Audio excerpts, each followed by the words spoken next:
Hello दोस्तों, welcome to my YouTube channel. आज की इस वीडियो में मैं आपका स्वागत करती हूँ। और ये जो वीडियो है आज की, वो triple SC court clerk exam economics के 200 मोस्ट इम्पोर्टेंट और एक्सपेक्टेड क्वेश्चन हैं। हरियाणा एवं पंजाब कोर्ट क्लर्क परीक्षा हेतु विशेष प्रश्न बैंक हैं। फर्स्ट, बैंकिंग और भारतीय रिजर्व बैंक। आज का हमारा फर्स्ट क्वेश्चन है, भारत में मौद्रिक नीति मॉनेटरी पॉलिसी की घोषणा कौन करता है? तो भारत में मौद्रिक नीति की घोषणा आरबीआई, भारतीय रिजर्व बैंक करता है। नेक्स्ट, आरबीआई की स्थापना किस आयोग की सिफारिश पर की गई थी? तो किस आयोग की सिफारिश पर की गई थी? वो था हिल्टन यंग आयोग। भारत में आरबीआई की स्थापना हिल्टन यंग आयोग की सिफारिश पे की गई थी। नेक्स्ट क्वेश्चन, आरबीआई की स्थापना किस तारीख को हुई थी? तो आरबीआई की स्थापना 1 अप्रैल 1935 को भारतीय रिजर्व बैंक अधिनियम 1934 के तहत की गई थी। क्वेश्चन नंबर 4, आरबीआई का राष्ट्रीयकरण किस वर्ष किया गया था? तो ये किया गया था 1 जनवरी 1949 को। नेक्स्ट क्वेश्चन नंबर 5, आरबीआई का मुख्यालय प्रारंभ में कोलकाता में था। इसे स्थायी रूप से मुंबई कब ट्रांसफर किया गया था? तो 1937 में। नेक्स्ट प्रश्न नंबर 6, भारतीय रिजर्व बैंक के प्रथम गवर्नर कौन थे? तो ये थे sir Osborne Smith. Next question number 7, भारतीय रिजर्व बैंक के प्रथम भारतीय मूल के गवर्नर कौन थे? तो वो थे सीडी देशमुख। नेक्स्ट, वाणिज्यिक बैंकों द्वारा अपने पास रखी गई नकदी और कुल जमा के अनुपात को क्या कहते हैं? तो कहते हैं इसको नकद आरक्षित अनुपात, CRR, cash reserve ratio. Next question, बैंकों को अपनी कुल परिसंपत्ति का एक निश्चित हिस्सा स्वर्ण या सरकारी प्रतिभूतियों के रूप में रखना होता है, तो उसे क्या कहते हैं? तो उसे कहते हैं वैधानिक तरलता अनुपात, SLR। इसकी फुल फॉर्म है आपकी स्टैट्यूटोरी लिक्विडिटी रेशो। नेक्स्ट क्वेश्चन, वह दर जिस पर आरबीआई कमर्शियल बैंकों को उनकी अल्पकालिक आवश्यकताओं के लिए ऋण देता है तो कहलाती है, तो होती है रेपो रेट या फिर रेपो दर। नेक्स्ट, वह दर जिस पर वाणिज्यिक बैंक या फिर कमर्शियल बैंक अपनी अतिरिक्त जमा राशि को आरबीआई के पास जमा करते हैं तो कहलाती है रिवर्स रेपो रेट।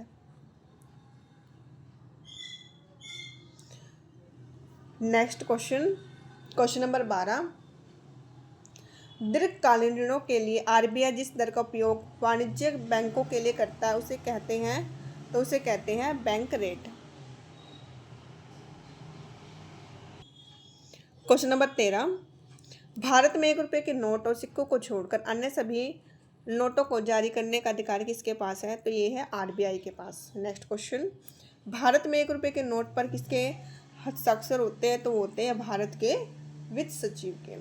नेक्स्ट, 2 रुपये से अधिक मूल्य के करेंसी नोटों पर किसके साइन होते हैं? तो होते हैं गवर्नर और भारतीय रिजर्व बैंक के। क्वेश्चन नंबर 16, भारत में पहली बार 14 बड़े वाणिज्यिक बैंकों का राष्ट्रीयकरण कब किया गया? तो ये किया गया था 19 जुलाई 1969 को। इंदिरा गांधी के उस टाइम पे कौन थी प्रधानमंत्री? इंदिरा गांधी। क्वेश्चन नंबर 17, भारत में दूसरी बार 6 अन्य वाणिज्यिक बैंकों का राष्ट्रीयकरण किस वर्ष किया गया था?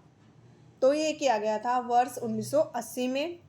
Next question number 18, imperial bank of India जिसकी स्थापना हुई थी 1921 में का राष्ट्रीयकरण करके उसका नाम state bank of India SBI कब किया गया था? तो ये हुआ था 1 जुलाई 1955 को गोरेवाला समिति की सिफारिश पर। नेक्स्ट, भारत का सबसे बड़ा सार्वजनिक क्षेत्र का वाणिज्यिक बैंक कौन सा? तो ये है आपका SBI, भारतीय state bank of India. Next, कृषि एवं ग्रामीण विकास के लिए ऋण प्रदान करने वाली भारत की सर्वोच्च संस्था कौन सी है? तो ये आपकी नाबार्ड और इसकी फुल फॉर्म है national bank for agriculture and rural development.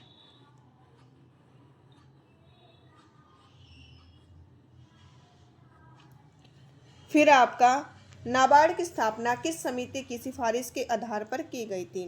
तो वो थी शिवरामन समिति। Next question, question number 22, NABARD की स्थापना कब हुई थी? तो ये हुई थी 22 जुलाई 1982 को।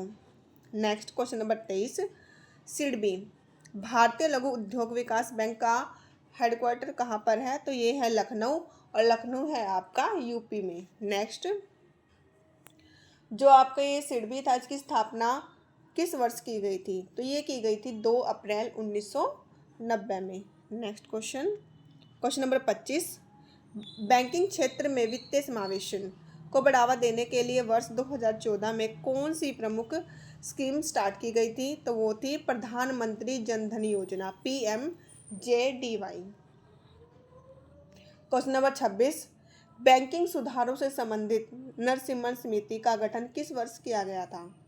तो ये किया गया था वर्ष 1991 में। Next question, question number 27, Bharat में ग्राहकों की शिकायतों के निवारण के लिए बैंकिंग लोकपाल योजना कब शुरू की गई थी? तो ये शुरू की गई थी 1995 में। अब एकीकृत लोकपाल योजना 2021 लागू है। क्वेश्चन नंबर 28, केंद्रीय बैंक द्वारा खुले बाजार में सरकारी प्रतिभूतियों के क्रय विक्रय की प्रक्रिया को क्या कहते हैं? तो ये कहते हैं खुला बाजार परिचालन, OMO, ओपन मार्केट ऑपरेशन। अब है क्वेश्चन नंबर 29, मुद्रा आपूर्ति या फिर मनी सप्लाई के किस माप को संकीर्ण मुद्रा या नैरो मनी और सबसे तरल माना जाता है? तो वो है MI। क्वेश्चन नंबर 30, मुद्रा आपूर्ति के किस माप को व्यापक मुद्रा कहा जाता है? तो ये कहते हैं M3 को। क्वेश्चन नंबर 31, किस व्यावसायिक बैंक की वे संपत्तियां या ऋण जो 90 दिनों से अधिक समय तक कोई आय नहीं देता कहलाते हैं? तो कहलाते हैं गैर निष्पादित परिसंपत्तियां, या फिर NPA, non performing asset. Question number 33, Bharat में भुगतान और निपटान प्रणालियों के संचालन को नियंत्रण करने के लिए संस्था NPCI का पूर्ण रूप क्या है? तो इसका पूर्ण रूप है आपका national payments corporation of India. Question number 33, एकीकृत भुगतान इंटरफेस या फिर UPI को NPCI द्वारा किस वर्ष लॉन्च किया गया था? तो UPI को लॉन्च किया गया था 2016 में। नेक्स्ट क्वेश्चन 34, RBI का वित्तीय वर्ष वर्तमान में कब से कब तक होता है? तो ये होता है 1 अप्रैल से 31 मार्च, और पहले ये होता था आपका 1 जुलाई से 30 जून तक। क्वेश्चन नंबर 35, सिस्टमैटिक रिस्क और वित्तीय स्थिरता की निगरानी के लिए जिम्मेदार वित्तीय स्थिरता और विकास परिषद FSDC का अध्यक्ष कौन होता है? तो होता है केंद्रीय वित्त मंत्री। क्वेश्चन नंबर 36, वह स्थिति जिसमें RBI मुद्रा आपूर्ति बढ़ाने के लिए ब्याज दरों में कटौती करता है तो कहलाती है वो सस्ती मुद्रा नीति।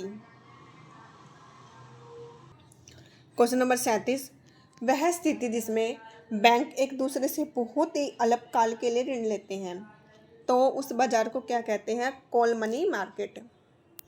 Question number 38, question number 38, Basel मानक वैश्विक स्तर पर किस क्षेत्र से संबंधित नियामक ढांचे हैं? तो वो है बैंकिंग सेक्टर, पूंजी पर्याप्त अनुपात हेतु। क्वेश्चन नंबर 39, ऋण नियंत्रण के तहत गुणात्मक उपाय एक उदाहरण है, तो वो है आपका साख की राशनिंग या फिर मार्जिन आवश्यकता में बदलाव। 40, भारत में सिक्कों की ढलाई का कार्य किसके अधिकार क्षेत्र में आता है? तो आता है भारत सरकार वित्त मंत्रालय। Question number 41, father of economics किसे माना जाता है? तो वो है आपका एडम स्मिथ को।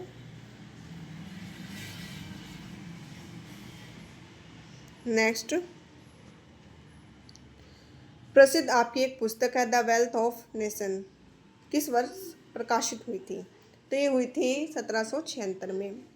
क्वेश्चन नंबर 43, भारत में राष्ट्रीय आय का सबसे पहला अनुमान किसने लगाया था? तो ये लगाया था दादा भाई नौरोजी ने। और कब? 1867 से 1868 में।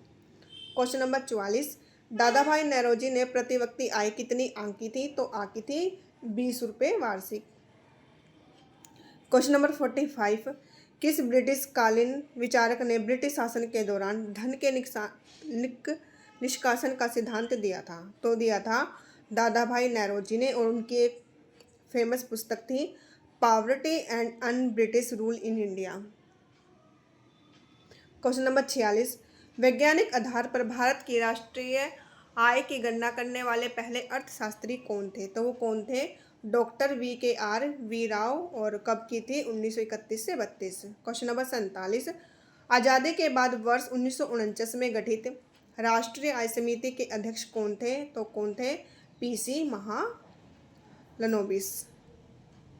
क्वेश्चन नंबर 48, वर्तमान में भारत में राष्ट्रीय आय और सकल घरेलू उत्पाद GDP के आंकड़े जारी करने की संस्था है?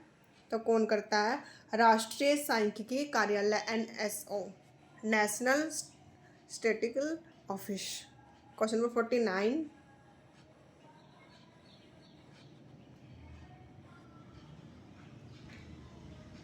एक लेखा वर्ष में किसी देश की घरेलू सीमा के भीतर उत्पादित सभी अंतिम वस्तुओं और सेवाओं के मौद्रिक मूल्य क्या कहलाते हैं?